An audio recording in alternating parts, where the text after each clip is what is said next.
both for participating in our talk. If you can briefly introduce yourself and your work, that would be great. So Aldo, maybe we can start with you. Thanks for the invitation. I'm very happy to be digitally here. Yeah, as you said, I'm based in Barcelona and I'm directing the Master in Robotics and Advanced Construction at the Institute for Advanced Architecture of Catalonia. And I'm also implementing many of these strategies and solutions with my company of Numena, mainly focused on data-informed solution for spatial analytics and strategic planning. In Dubai recently, with one of the branches of Numena that is fully dedicated to additive manufacturing, we've been executing the first 3D printed shoe store, in the Dubai Mall. So I don't know if you guys had the opportunity to visit because I couldn't visit.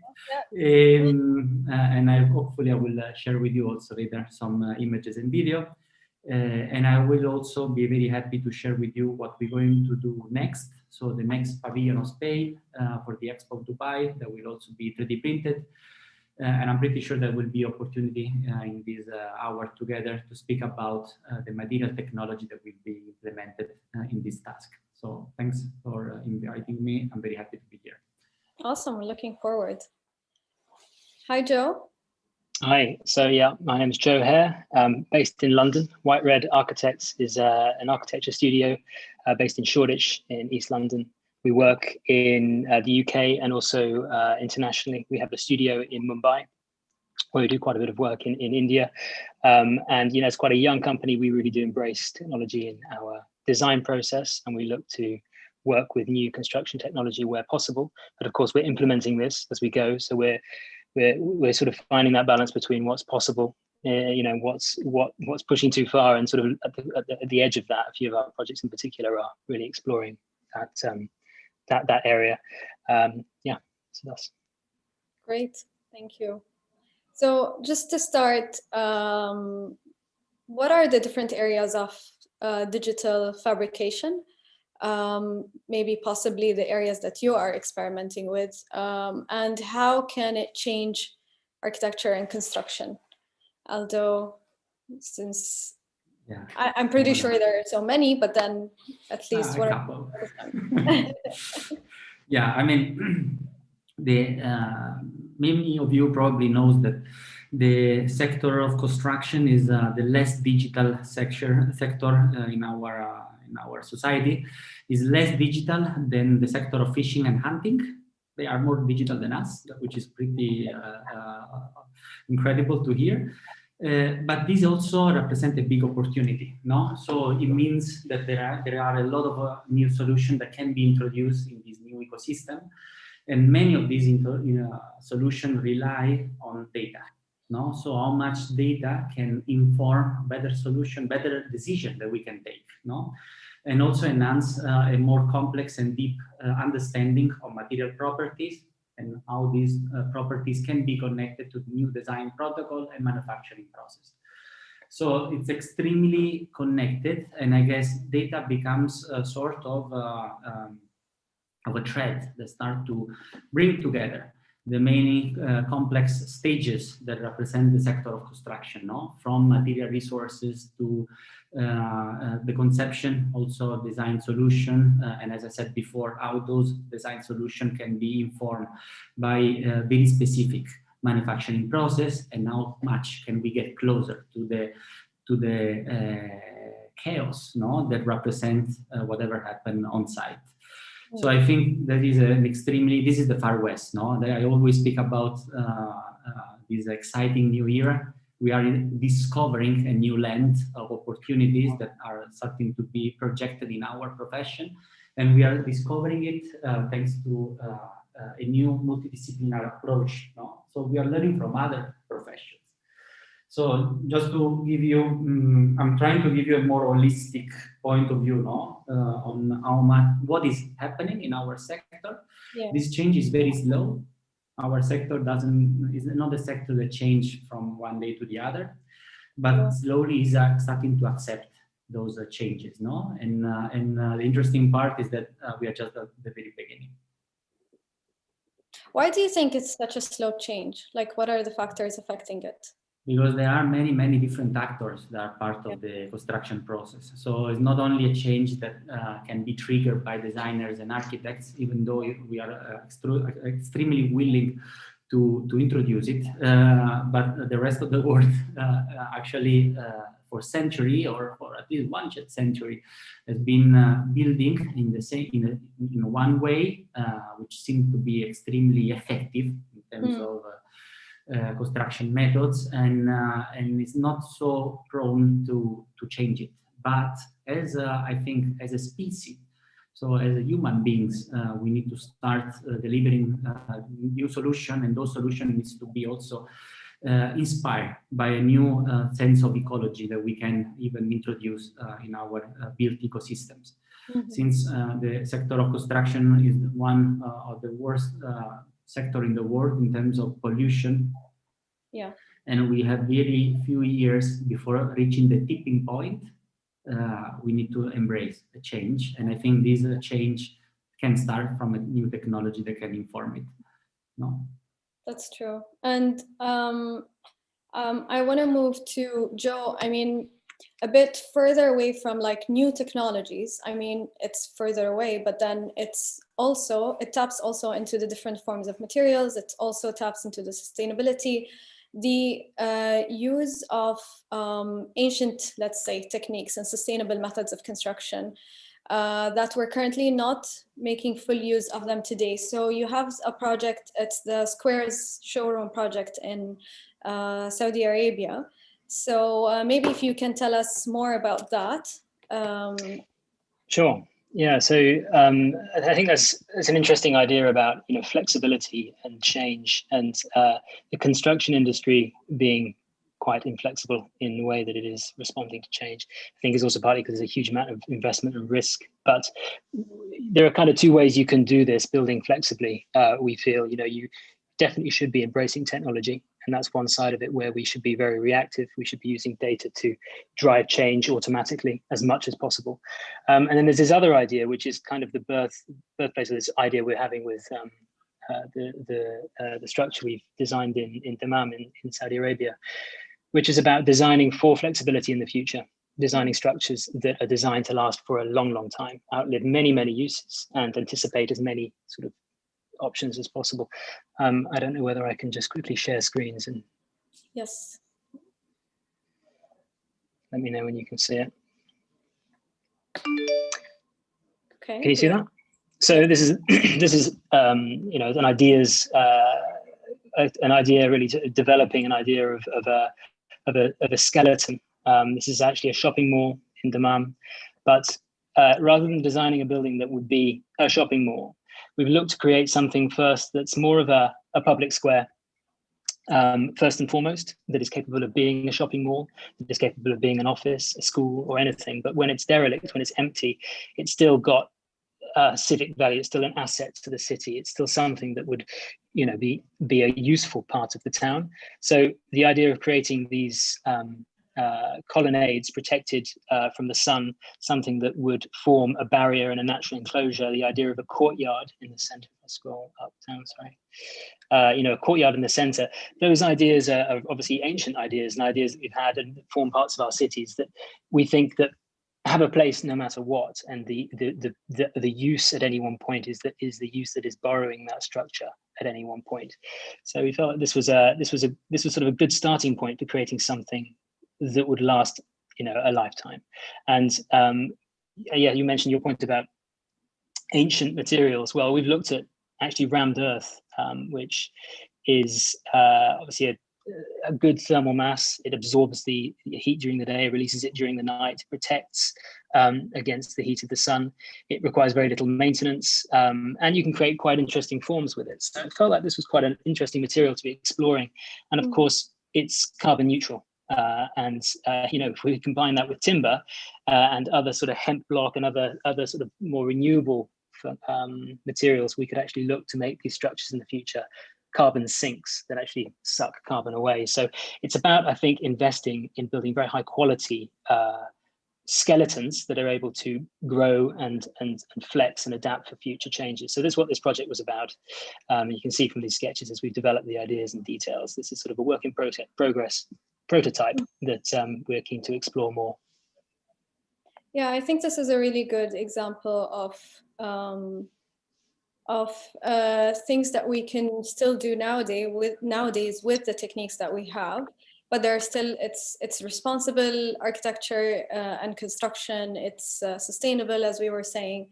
So this is a really good example. And on the other side of the spectrum, Aldo, we see several examples currently of physical convergence between technology and biology. So do you think biosynthetic materials will be mainstreamed in the future? Well, I think so. Do you want me to share the screen as well? Sure. Okay.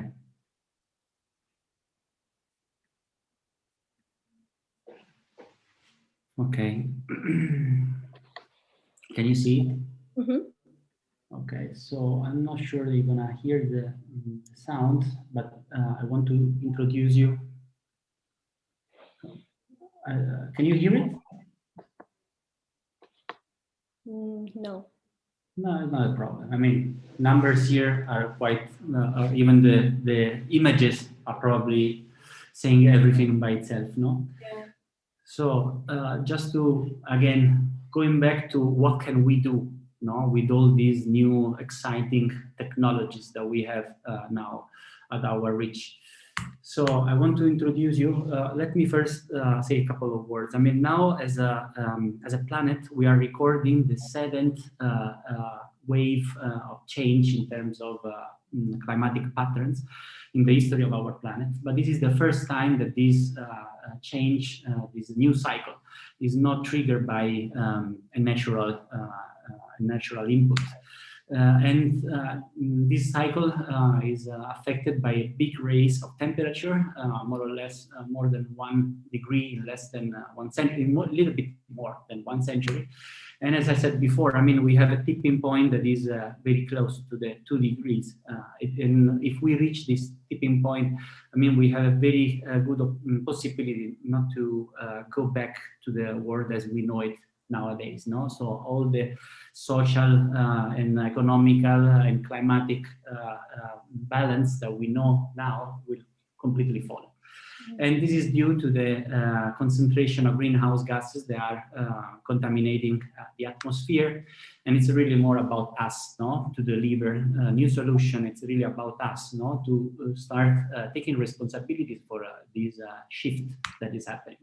So even though this shift seems to be a little bit on a long term in the future, the action that we need to take to avoid this change needs to be taken now. And regarding what you were saying, no, what is happening nowadays, there is evidently, we all know it, no, a big intention from the United Nations and overall by a lot of technologists and environmentalists, politicians, to introduce sustainable development goals that can deliver a first set of solutions to mitigate this climate change, and on the other side, to empower the implementation of technology towards a new concept of industry.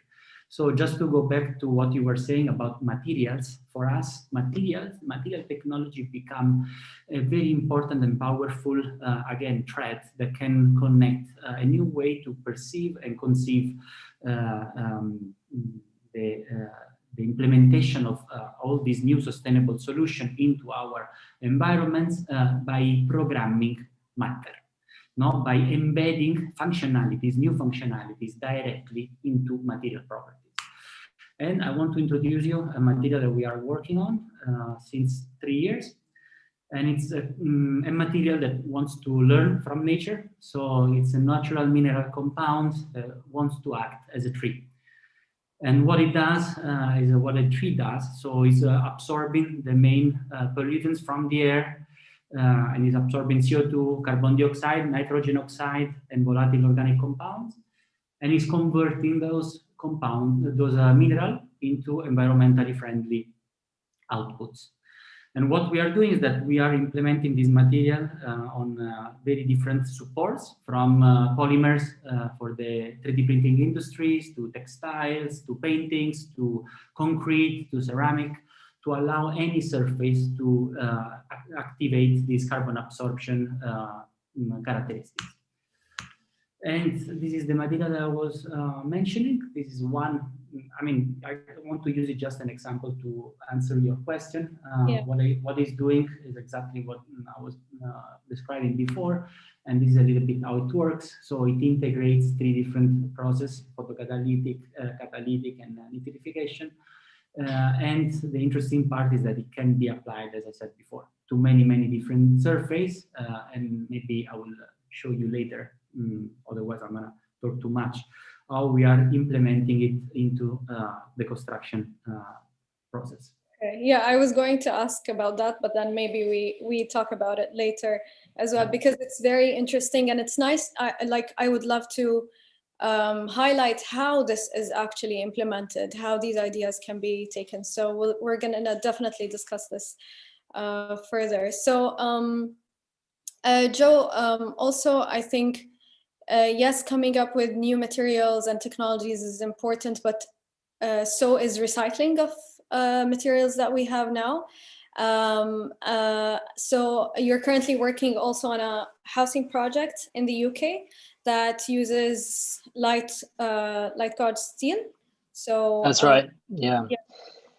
And that's obviously great for recycling. So this is a steel framing solution, structural solution for building mid-rise, sort of 5-6 story buildings out of a very light gauge steel system. But the real interesting thing about this technology, and there are many versions of this, but what's particularly interesting about the version we're using is the way that it can interface with BIM, with building information modeling. So we've got a model of this project. It's a 93 unit scheme. It's not huge, but it's a very complicated model of all the walls and the structures and the floors. And from that model, you're able to generate a 3D printing file essentially for printing the metal elements that form the structure. So they deliver a factory to the site on a lorry, which is basically a shipping container with a metal bending machine inside. And they deliver rolls of steel, which is sort of 85% recycled steel. So, that just gets delivered to site in very few deliveries. So it's not, many bulky deliveries of materials. So it reduces the amount of journeys that are taken. And what they'll do is they plug the information from the BIM model into the machine and they print the elements of the structure. The structure is far lighter to carry than timber even around, so you can move it around very easily. You can use local labor, which is obviously very good. And the whole thing can be assembled very, very quickly. And I think what's also particularly interesting about this system is that it's actually really flexible. They can make changes as they find things on site. That was something we were really worried about when we started, particularly when you build something and you're using BIM and you're like, well, this is our model. It takes a long time to get this absolutely right. And when something changes and flexes, you're often relying on the contractor to make adjustments for you. And when we started this project, we felt, this is basically a kit. Are they going to be able to change the kit? But they're able to amend it as they go. So it's a very good system. It also means you're able to build across contaminated land. So you can take a very contaminated site, you can build a raft over the top with these screw pile foundations that they build, and then they build on top because the system is very light. And the other benefit is you're able to use very old buildings or weak buildings and add floors to them. So again, you're reducing the waste of knocking down and rebuilding where possible. So it's really quite an efficient way of building, and obviously when it's done, you can take it down and recycle it. So it's a very interesting system.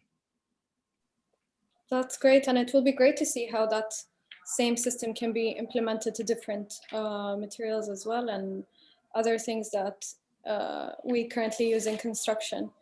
I guess it's a starting point, and then we'll see where we can go from there. Absolutely. Yeah, absolutely. It's I mean, light gauge steel is a technology that's been around for obviously quite a while, and it is very adaptable. So we've had a lot of trouble with fire because it's not as strong as steel, but those are things you can overcome. You can protect it. Whereas, you know, new materials, there's a lot more to prove. And I think that touches on, you know, your point before about the speed at which the construction industry is changing. It's complicated. There's so many factors, and there's so many people, there's so many different stakeholders that, you know, risk is obviously a massive issue. Working with existing materials and seeing what you can do with those and how far you can push them is a great middle ground to actually get change to happen now. And that's why it's good to be adapting a technology like this into something we're building far bigger buildings we would have done before, and far more quickly and flexibly. So Aldo, going back to what you were discussing, if we can see examples of installation. Sure. I mean, I was listening to what Joe was mentioning. Really, it's very interesting. I would like to show you later, Joe, a project that we were developing with my student, not from my company, from the Master in Robotics and Advanced Construction. I mean, I really like the agenda that you are also promoting. Okay, so just 1 second. I can show you again can share again the slides. Share sound. You know, one of these terrible things of Zoom, that it's always asking if you want to share the sound, and I always forget. In any case, now I remember, so it should be better. So a couple of application. I mean, remember what we were saying. I mean, these are examples of these new manifesto that I would like to represent over here, and how much I will go back to this discussion before. Data can start to combine material properties, design protocols, and manufacturing systems. So these are, again, a solution that we deliver in our office. The CO2 Pure that I was mentioning before can be implemented again over textiles. There is an interesting connection, and we're not going to speak about it here, between wearing and building or drawing a building. Architecture and fashion are more connected to what you think. But the interesting part over here is that we started to implement material properties over these textiles components, and then we started to digitize these garment solution, implementing on top of these new skins simulation to start understanding how much the air could interact between these systems. And then on top of it, project manufacturing process, deliver textile and first garments, launch collections, and so far, and so on. But I want to jump on this. Let's talk about construction. So these are our partners from WASP, which is a very interesting company in Italy that is aiming at building at a large scale using earth and local material resources. And together with WASP and the team of external reference, we've been delivering in our 3D printing unit a very challenging project that I was mentioning before, which is the Dubai store. So I'm gonna just go over this slide, pretend that you don't see it. And this is the store that I was telling you. We had just 2 months from the reception of the drawings to the submission of all the 3D printed pieces and the installation. So I hope you wanna hear the sound now. But yeah, I just need to lower it. You hear it? So this is the shoe store that we presented under the Burj Khalifa in the Dubai Mall, and it's a new concept store of experimental design and new experiences about retail. But for us, I mean, it really represented the possibility to integrate computational design and 3D manufacturing on a very narrow schedule of production. It was quite interesting to do it. And on the other side, it was very interesting also to stress the capability of material technology to be implemented and respect the regulations that are, they need to be matched if you want to integrate the material in this specific environment. So I'm talking about high regulation, aside from the CO2 absorption that was already value of these structures that we built, but it was very hard to make it also fireproof, or fire resistant, not fireproof, fire resistant. I mean, to convert a plastic into a fire resistant is really challenging, but I mean, we made it. So this is a little bit how the space look like. We have 5 of these babies that you see in the back, plus a 6-axis robot in our 3D printing unit of La Macchina. And we've been printing 7 days a week, 24/7. And all the time, of course, we had to engineer also the manufacturing protocols behind these different pieces to allow every single components to be to match the characteristics of application. And I'm gonna also introduce you now. This was 3D printed where? In Barcelona, in my facility. Barcelona, yeah. and then shipped to Dubai. It was shipped to Dubai, yes. But I mean, the interesting part of this technology is that you can also ship bits instead of atoms, which is something that is extremely interesting to do. And now we ship them on a boat. We try to be as much low on terms of carbon footprint as possible, even though I mean we can be better, and I hope we're gonna be better now with the next project that we're gonna introduce you. So next week we're gonna start this new challenge. So this is 4 times bigger than the shoe store that you see before. This is the next pavilion of Spain in the Expo of Dubai. 147 columns that will be absorbing CO2 trees, 3D printed trees that will be absorbing CO2 over the length of the entire Expo. That will also host small bioreactors that will generate energy at the same time. And for us, I mean, it's going to be a very interesting challenge, not only again in terms of engineering these complex geometries, but also in terms of manufacturing protocols that we already started to engage with. So these are a couple of cool examples, and I think after I will show you a project I wanted to connect with what Joe was mentioning. Okay, that's very exciting, and I love that these are going to be here in Dubai actually. So definitely looking forward to see them. So now that you've discussed this, and then I think this leads us to thinking about open source design. So just like you were saying, shipping bits and not atoms. Joe, what's your point of view of open source design and in architecture or construction? Like, are there steps that we need to take to facilitate it even more? Yes, I mean, open source is really exciting because obviously open source literally opens the floor to everyone else to develop and take ideas and improve them.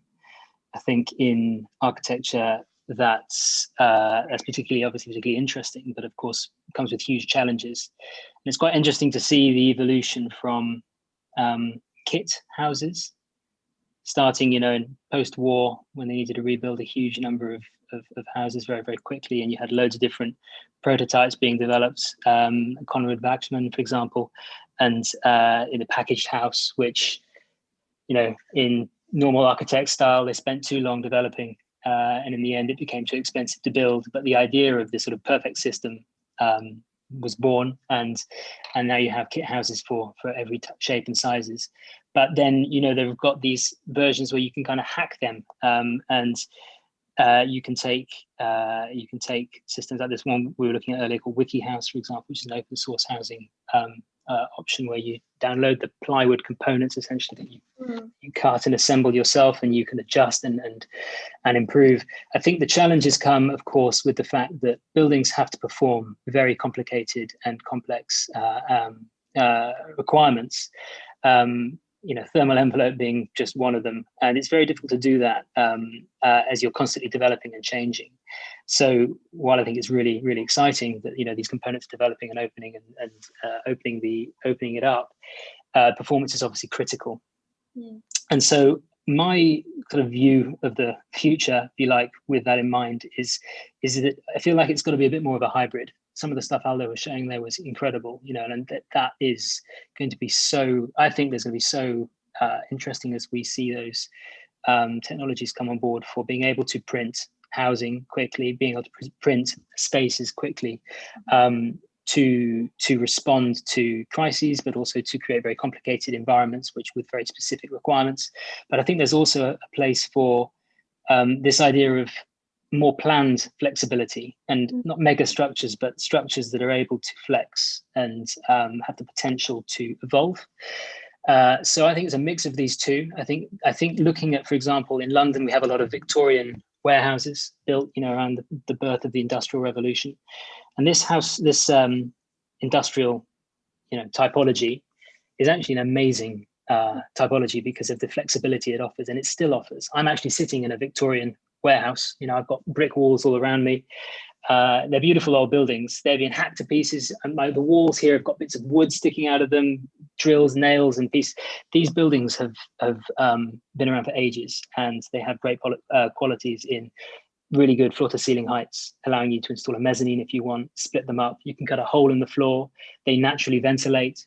They're incredibly flexible buildings, and I think there is a move in London, in particular, to be developing buildings like that. So just down the road from us is the White Collar Factory, which is a new building with a concrete structure, obviously very carbon unfriendly to build a concrete structure, but this building is designed to last for many, many, many years. It's got holes in the floor which you can open to connect floors. The facade breathes. It has smart servicing in it, so there's hot and cold water running in the floors. The slab is absorbing heat during the day, but it can also chill the space at whatever time. I think it's a balance between designing buildings that can evolve, bigger structures that allow you to inhabit them with more flexible, perhaps more responsive technology, data-driven responses internally. I think there's an interesting hybrid there. Definitely. Aldo, do you like to add to that? Or? Absolutely. I mean, thanks, Joe, for your comment. Very interesting with everything that you are saying. Wait, I want to keep you guys both in the screen. So this is just to build on top of that, no? Build on top, actually, of buildings material. I mean, we have a lot of opportunities to start also triggering through the implementation of technology. I guess a new cycle of circular economy that couldn't be possible before. Now, you know that one of the biggest reasons why construction is so unsustainable is also because in the demolition process, we create a huge amount of waste. Mm-hmm. And this amount of waste can be hardly re-implemented in a new construction site. It becomes an eternal waste. And what we've been trying to digitize with my students in the Master in Robotics and Advanced Construction, looking at even our past, no, is a data-informed method that can allow autonomous machines, but actually the implementation of image analytics and computer vision to integrate to generate a new database over the built environment. So I just want to show you a little bit a demo that we built with our student. This is I don't know, Naya, if you recognize it, but this is your old school. So this is a drone that was moving around the space, taking pictures, and then what we did afterwards with that, let me jump a little bit quicker, is all about navigation and machinery. Yeah, okay, cool video, this drone up and down. So what we've been doing afterwards through the implementation of a point cloud, we integrated machine learning and computer vision to start segmenting the different information that we were gathering from our built environment in order to decode the different components, start to classify and sort the nature of all these elements from the physical world, and therefore start to generate, I don't know if you can see it a little bit over here, the first association between whatever is the image and whatever on the other side the algorithm and the machine is recognizing and quantifying in terms of material properties. So from this protocol, we generate a new database of material characteristics that can be implemented in a new construction method. No? So if you need to demolish a building, which are the tools that you could implement to start quantifying which kind of materials are over there, which are the strategies that you could implement to start understanding which are the different steps and stages of demolition, etc., etc. So I believe there are a lot of really interesting conversation that could trigger from these opportunities. And the interesting part is that also these guys, when we talk about open source, no? And when we talk about our community, also designers, educators, architects, entrepreneurs, we talk about a solid network. And now these guys are in fact incubated not only in the second year in the Master in Robotics, but also in the incubation program of Driven in Paris.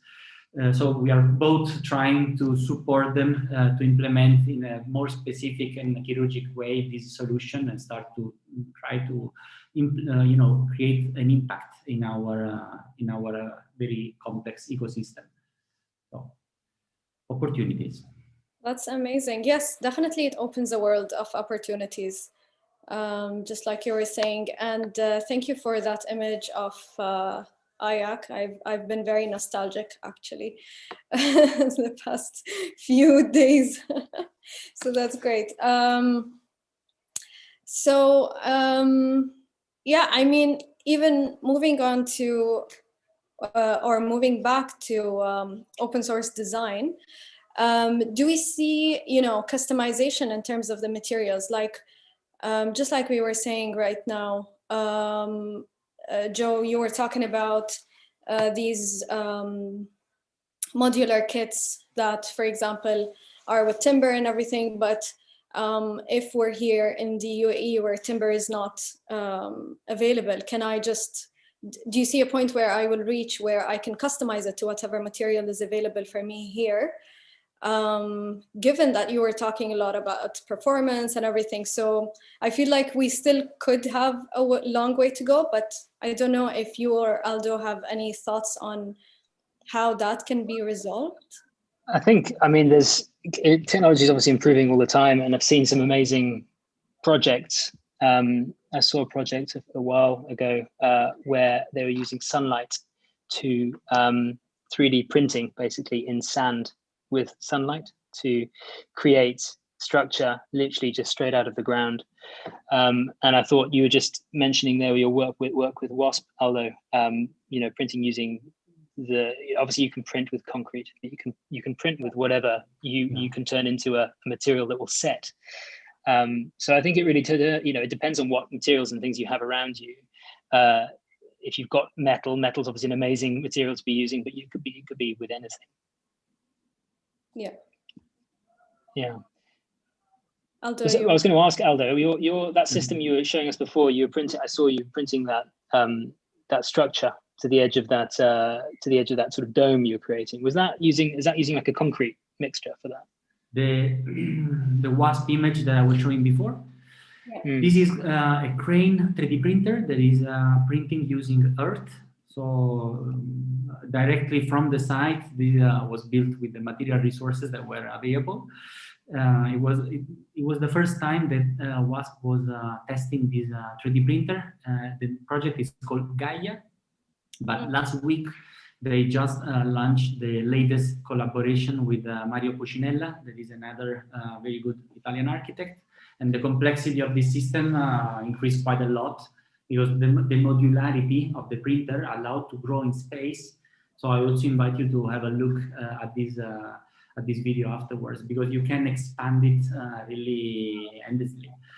It's very interesting. That is amazing. To be able to print using the materials you literally have on site, and the forms you're printing there. And I think that's really interesting technology to know about for the future with these ideas we've been developing. And there was a David Adjaye scheme I saw recently where they were looking at in Africa, they're building a new library using rammed earth, but they're building, they were all inspired by a grain store, the shape and form of a grain store.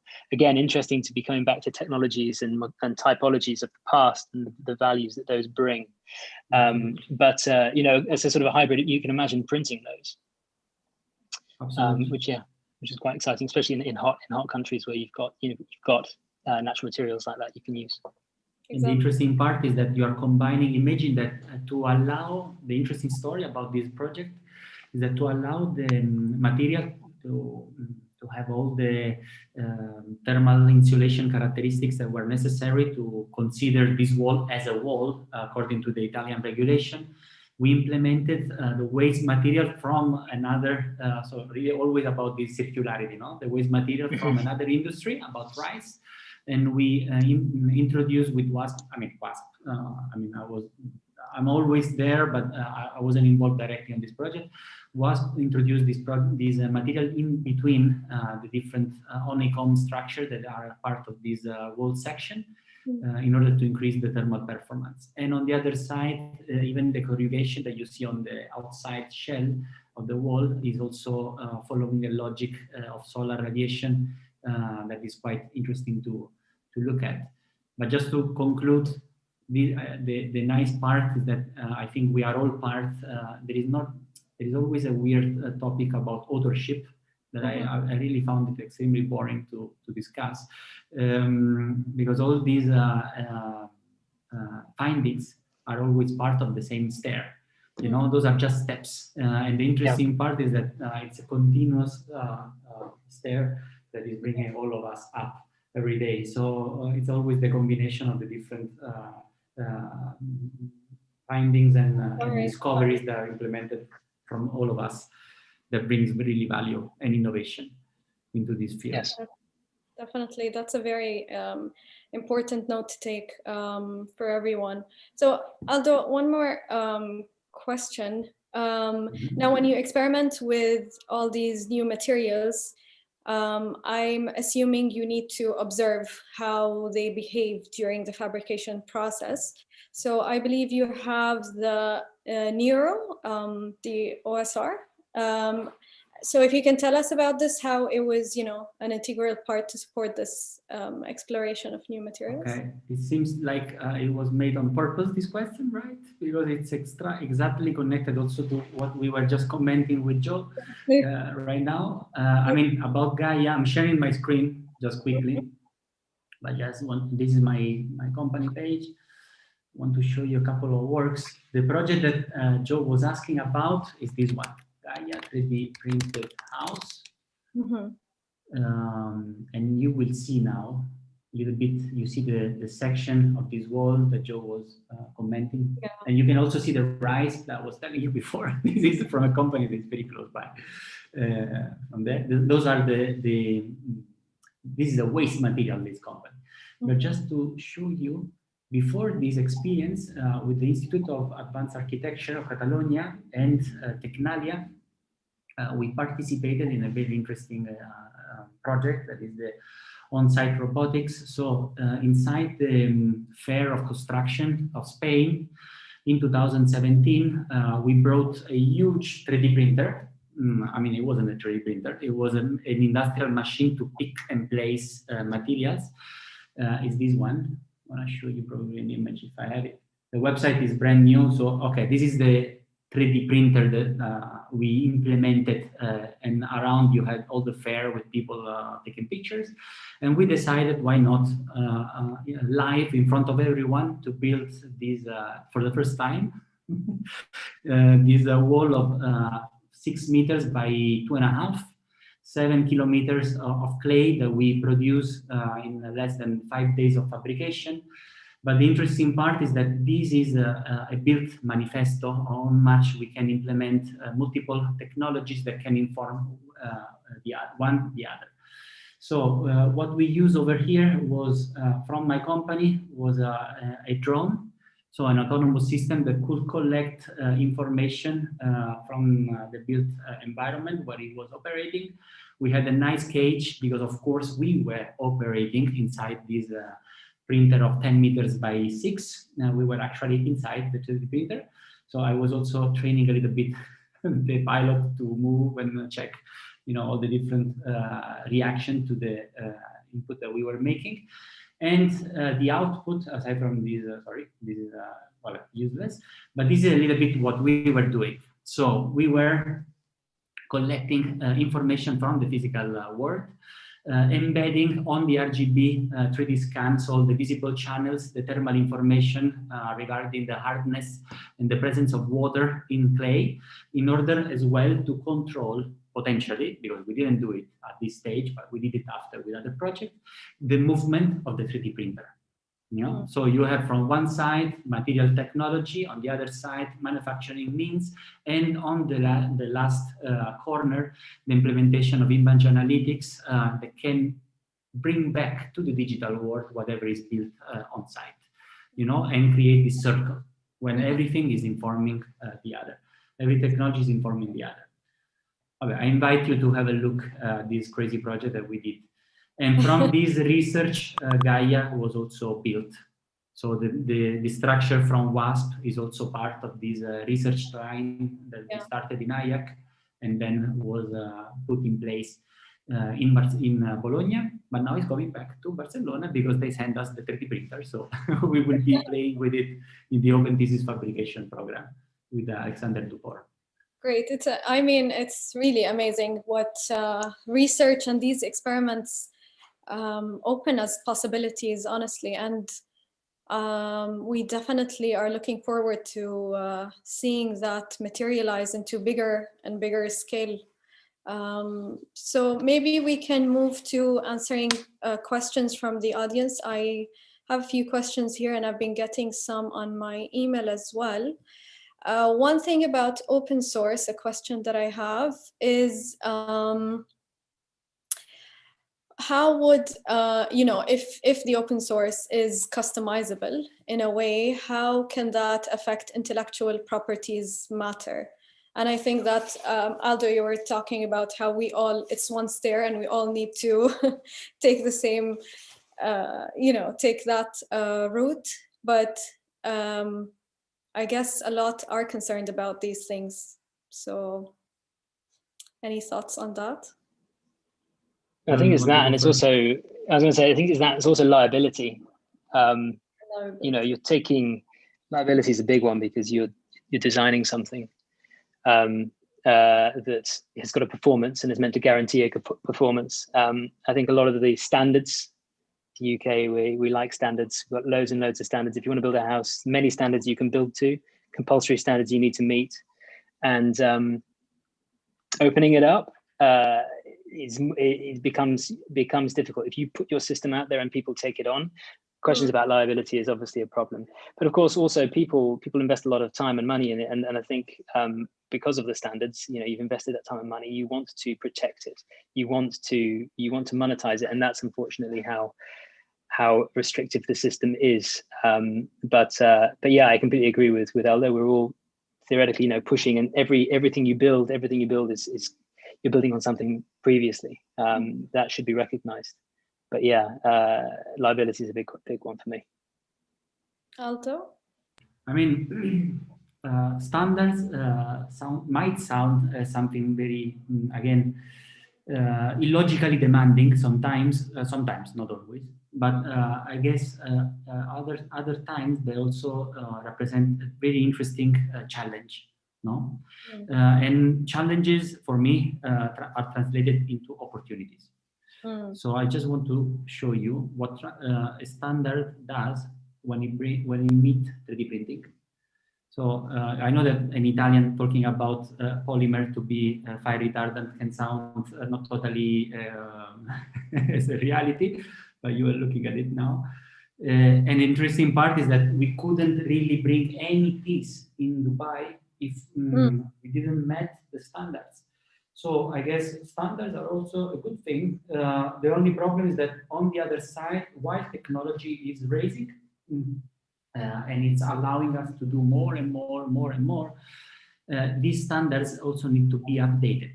So I guess the problem now is really start to match the race of technology, while distributed or not. I don't really believe technology cannot be there, or innovation can exist if not distributed. With a regulation that needs to have also the same flexibility to adapt to new material solution and manufacturing process that are creating a totally different scenario. So this is what I'm more scared, you know, that you really start to speak a totally different language. And again, this is the complexity that we have as a generation. You know, that is our problem. But I guess, again, it's our challenge, and that's what we need to embrace. Yeah, it's a good perspective to look at things from an opportunity point of view rather than a restriction. But yeah, definitely we do have a long way to go, but it's still it's a beautiful journey, I think, that we're moving through. Maybe do you see printed structures pushing the future of parametric design? I mean, yeah, I think we are discussing that at the moment. This is for Joe, no? Joe, do you see it? We 3D printing something we do. I do absolutely loads of 3D printing in the office, and I feel like I should have. Models all out there. I should have brought them in. I don't know why I haven't. But we use 3D printing purely, to improve the design process primarily. So we're trying to always reduce the time it takes between having an idea and holding something in your hand. 3D printing is incredible for that because you can very quickly mock it up and have a physical representation of it in your hand, and then it tests. You're testing the idea. And because 3D printing, as although I'm sure we'll agree, takes time depending on the printer you've got. We've got them going all the time. They're small, but they're producing components. We have to bring them into smaller components. So we've got these models. Maybe I can show you a little GIF here that explains. But this is just a very, I don't know if you can see this, be able to see that.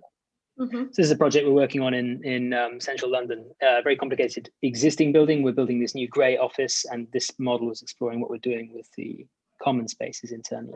And you can see it's made out of loads of pieces. As the design develops, we replace the pieces. So every time we went to see the client, we'd bring a new piece with us and say, this is the update to the roof, this is update to the stairs. But it leads you to think, the 3D printing gives you the opportunity to replace parts of existing buildings as well. So, in real life, you can theoretically in the future, when things are designed in components, you can improve and upgrade them. I think that's a really interesting attribute of the technology, which should allow us to do in the future. So I think it's interesting to see how we use it as a design tool. Yeah. Leads us to think about how we may actually use it as a product in the future, because the technology is still emerging, as Aldo's showing, the cutting edge of it, they're testing what it can do, but it's not really commercially being done yet. The earliest we've got to our experience has been what we're doing with this metal system. But yeah, that's kind of our view on it at the moment. Well, just quickly saying from my side, I tend to stay away from using 3D printing in our office as simply the integration of a prototype. I all the time discuss about the fact that we don't do prototyping here with 3D printing, but we engineer components, architectural components. That is what Joe was mentioning right now.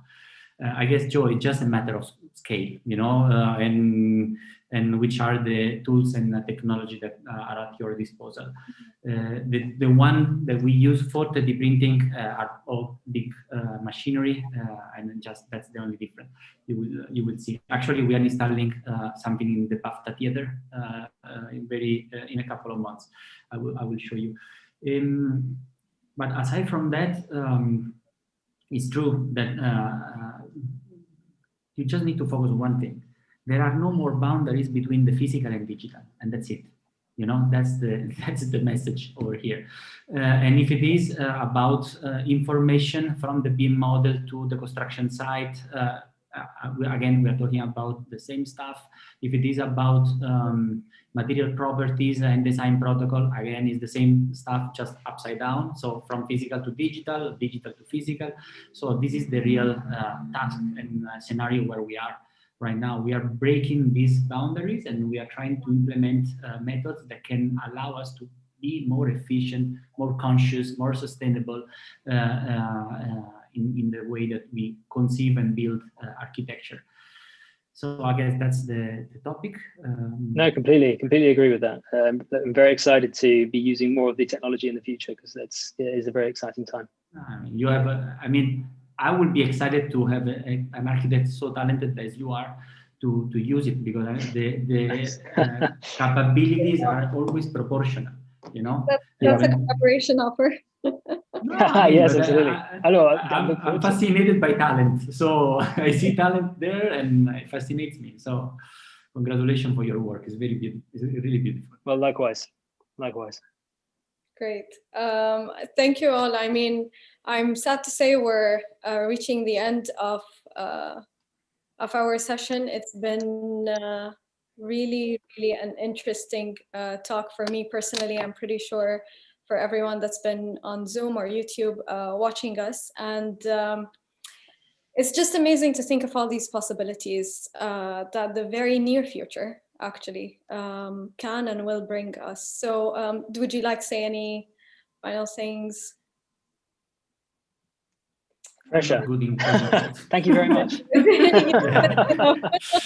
Well, thanks for the invitation. It was really a pleasure to meet you both in this session. Likewise, yeah. Thank you very much. And I will keep following both of you in the next yes, absolutely. days and future. Same here. All right, thank you both. And for me, the pleasure was mine to also meet and get to know designers that are constantly seeking change in this industry. So that's great. And on behalf of myself, on behalf of you guys and Shuruq, I would like to thank everyone who joined us. It's been great hosting this webinar, and I hope everyone found it enlightening in one way or the other. So thank you all, and goodbye. Stay safe, everyone.